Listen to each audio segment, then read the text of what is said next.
Kun sagantaa shaakala qormaata kutaa 8ffaati.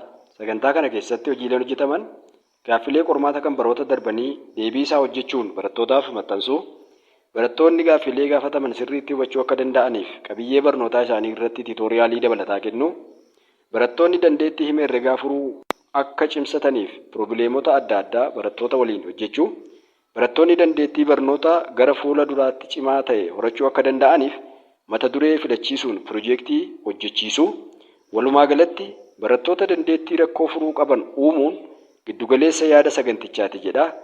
Barsiisaan ni qaraa qajeelchaan waaqaa. Kun ergaa Waaqtolaa Tiyuubiiti. Galatoomaa horaa bulaa deebanaa.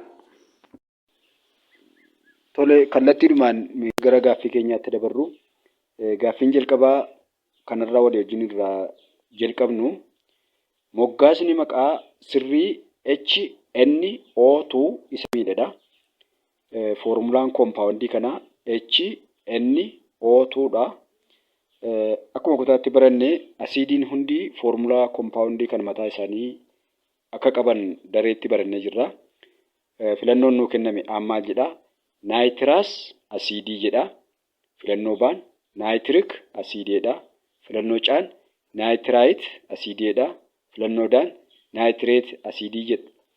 Isaan kennaman keessaati yoo tokko lama keessaa foormulaa isaa maqaa kaasuu barbaanne naayitiraas asiidiin HNO2dha. Naayitirik asiidiin immoo HNO3dha.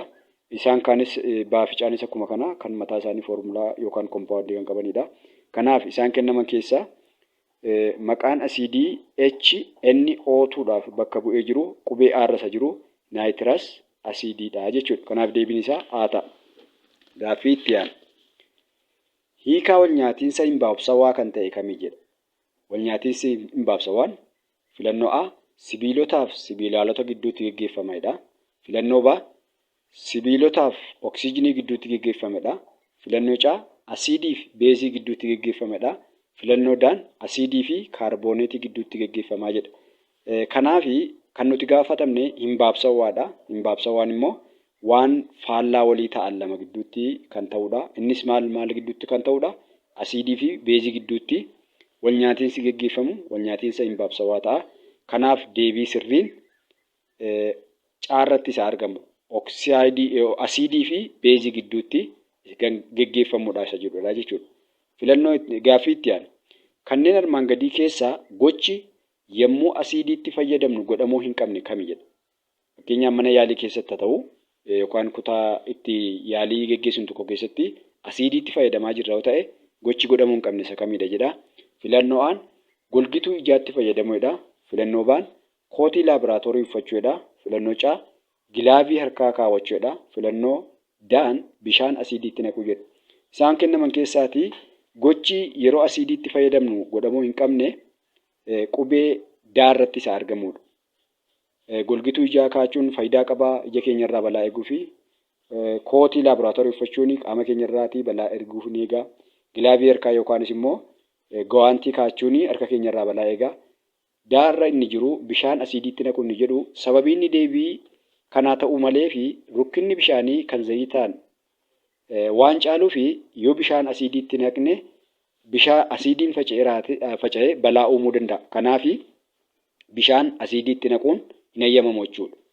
Ulfaatina guddaa waan qabuuf bishaanni asiidii facaasee balaa akka uumu godha. Kanaaf filannoon deebii sirriin D irra isa jirudha. Gaaffii itti aanu. Kanneen armaan gadii keessaa oksaayidii sibiilawoo kan ta'e kami jedha? Filannoo A SaO3dha. Filannoo B P2O5 jedha.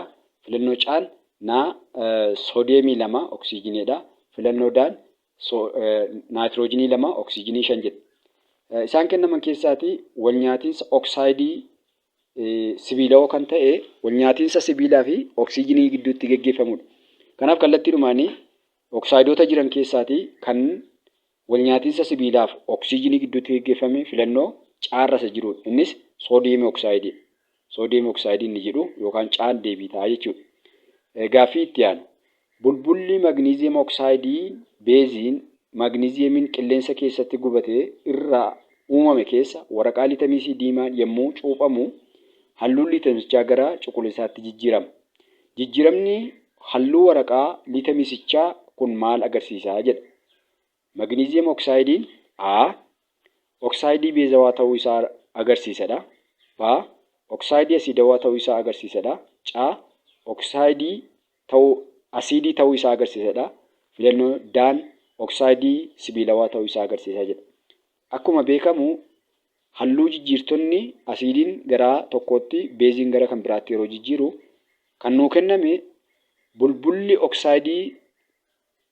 oksaayidiin ribiinii magniiziyeemii qilleensa keessatti gubate irraa uumame keessa waraqaa liitamisii keenye liitamisii diimaa keenye kanaaf liitamisiin kun garatti jijjiiramu isaan kenname keessaati aan oksaayidii beezawaa ta'uu isaa kan agarsiisudha jedha.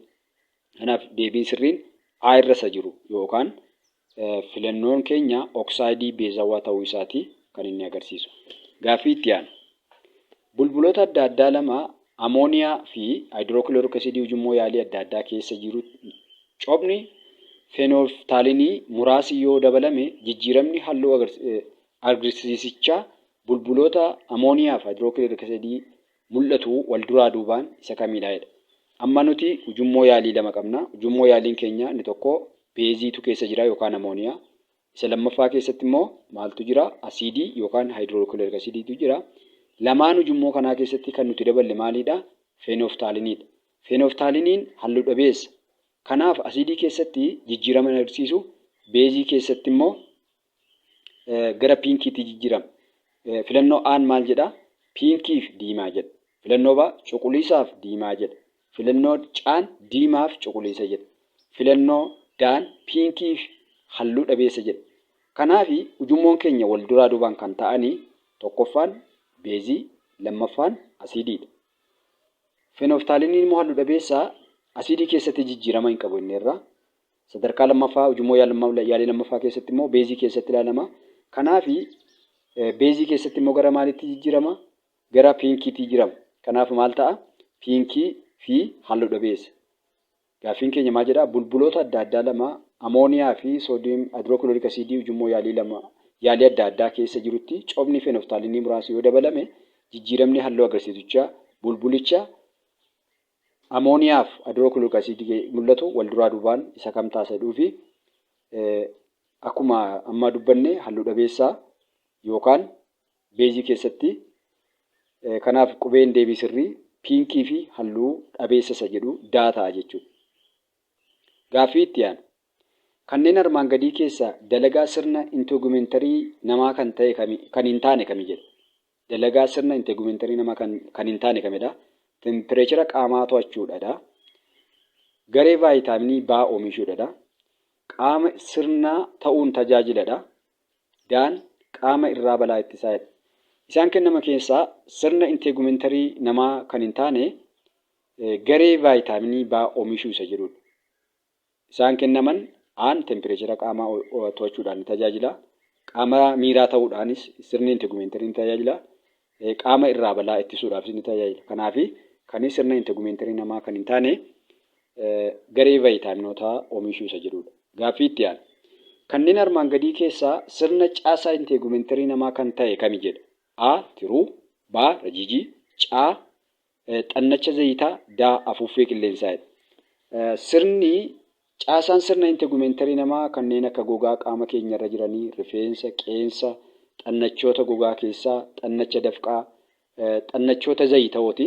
Isaan kennaman keessaati kan caasaa sirna inteegumentarii namaa kan ta'e qubee caa irrattis argamu xannacha zayitiitii jechuudha. Gaaffiin itti aanu. Kanneen armaan gadii keessaa dalagaa sirna lafee guutuu namaa kan ta'e kamii jedha? Filannoo A. Tempireechera qaamaa to'achuu. Filannoo B. Oksijiinii qaamotaaf dhiyeessuu. Filannoo C. Dhahannaa onnee gargaaruu. Filannoo D. Seelota dhiigaa oomishuu jedhu. Isaan kennaman keessaatii dalagaa sirna lafee guutuu kan ta'e filannoo D irratti isa argamudha. Sababiin isaa seelonni dhiigaa dhuka lafee keessatti waan oomishamuu fi faayidaan dalagaa sirna lafee guutuudha. Seelii dhiigaa oomishuudha. Kanaaf deebiin isaa D ta'a. Gaaffii itti aanu. Gaaffiin itti aanu maal jedhaa? Gosoota ilkaan namaa armaan gadii keessaa fiixee qaramaa kan qabu ta'ee nyaata tarsaasuuf uruu fi kan oolu kami jedha. Filannoo A aa'oo, filannoo B ilkaan duree, filannoo C qarriffaa, filannoo D adaadee jedha. Akkuma beekamu gosoonni ilkaan keenya gosoota adda addaatti qoodamuu isaa beeknaa baranneerra. Gosoota ilkaanii kana keessaatii nyaata tarsaasuuf uruuf kan gargaaru qarriffaati. Kanaaf qubeen deebii sirrii qabatee jiru C isa jedhudha jechuudha. Gaaffii itti aanuuf inni xumuraa. Caasaalee armaan gadii keessaa caasaa sirna hargansuu namaa kan ta'e kami jedha. Dhiifama. Saanduqa sagalee B isoofagasii, C buubbuu, D rajijjiidha. Qubeen deebii sirrii qabatee jiru A irratti isa argamu. Kanaaf har'a gaaffilee adda addaa walii wajjin ilaallee jirra. Yeroo itti aanus gaaffii itti aanu walii wajjin ilaaluu akka dandeenyutti chaanaalii kana hordofaa siin jedha. Galatooma horaa bulaa deebana.